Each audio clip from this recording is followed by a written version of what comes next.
Boys and girls, ladies and gentlemen, children of all ages. Well, it's more bad news for Agatha All Along, ladies and gentlemen, because the official Nielsen ratings are in for its premiere, and it's no shocker there that Disney has been awful quiet about this series, not trying to go out there and put any kind of major promotional material, not trying to say off any big things of going, oh, look how wonderful and successful it's doing, yada, yada, yada. No, they've been awful quiet, and it looks like we now know why, because according to the latest Nielsen numbers that have just came out, ladies and gentlemen, Agatha All Along is doing worse than the already canceled Star Wars The Acolyte series, and it's actually pretty close.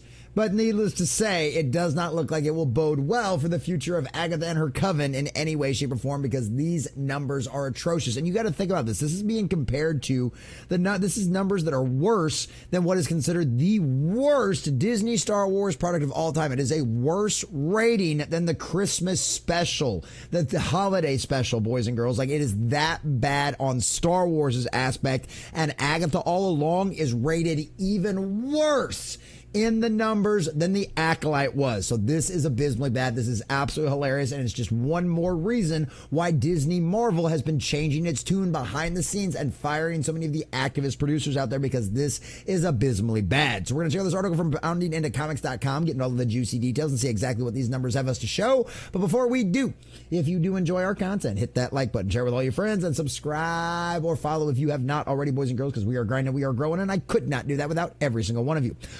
Also leave us a comment in the section down below. Does it surprise you at all that the numbers are this bad? I mean, this is a Marvel series, ladies and gentlemen. This isn't the Star Wars Dead Brand series, and this is actually worse than The Acolyte. Or does it not surprise you in any way, shape, or form? Let us know what you think about all that in the comment section down below. All right. From boundingintocomics.com and our dear sweet Spencer McCooley.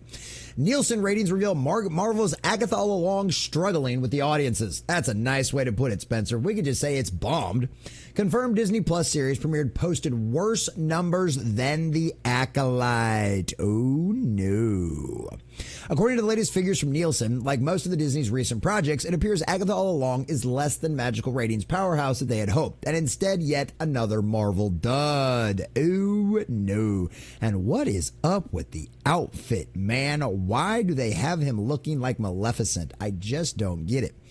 The noted television analytics provided his look into Disney Plus series' current underperformer on October 21st with the release of their numbers for the week of Agatha All Along's premiere, September 16th to September 22nd. Because remember, there's always a delay with the Nielsen numbers. We always got to wait a few weeks before they come in. It's not like the Samba numbers, because the Samba numbers cover like specifically all of the smart TVs out there, right? Which is why the numbers aren't as high, but that's why you can compare Samba to Samba, but that's why we get those like instantaneously.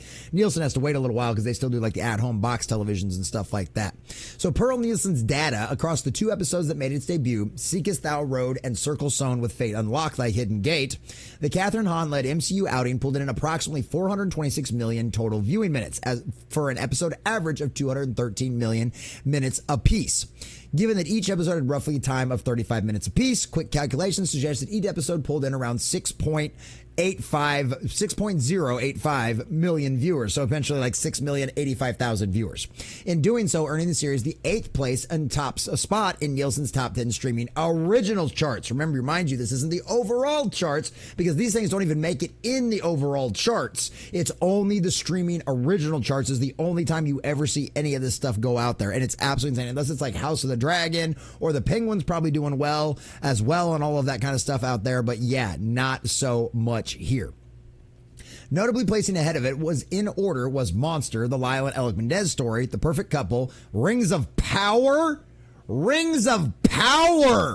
did better than Agatha All Along, and Rings of Power has lost half its audience from season 1 to season 2, over half of its audience from season 1 to season 2.